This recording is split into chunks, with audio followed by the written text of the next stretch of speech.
টিফিনে বানালাম ক্রাঞ্চি দম আলু। একটু অন্যরকম স্বাদ আর খেতে দুর্দান্ত। নর্মালি আলুটাকে সেদ্ধ করে নিয়েছি, পেঁয়াজটা একটু চিনি দিয়ে ভেজে রেখে দিয়েছি। তারপরে তেলের মধ্যে গোটা গরম মশলা, তেজপাতা ফোড়ন দিয়ে পেঁয়াজ, রসুন, আদা একসঙ্গে পেস্ট করে দিয়ে দিয়েছি।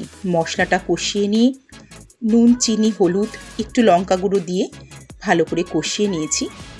ওপর থেকে আমি একটা মশলা দিয়েছি, সেটার মধ্যে আছে গোটা গরম মশলা, কিছুটা আমন্ড আর কিছুটা কাজু বাদাম ড্রাই রোস্ট করে গুঁড়ো করে রাখা। এটা আমি অনেক রকম রান্নাতেই ব্যবহার করে থাকি। তারপর আলুগুলো দিয়ে ভালো করে কষিয়ে নেব, একদম শুকনো শুকনো করে আলুর দমটা নামিয়ে নেব। তারপরে ওপর থেকে ওই ভাজা পেঁয়াজটা ছড়িয়ে দিয়ে ভালো করে মিশিয়ে দেব। এই ভাজা পেঁয়াজের গন্ধটা এই আলুর দমের সঙ্গে এতটাই ভালো লাগে খেতে, একবার না খেলে বুঝতেই পারবেন না।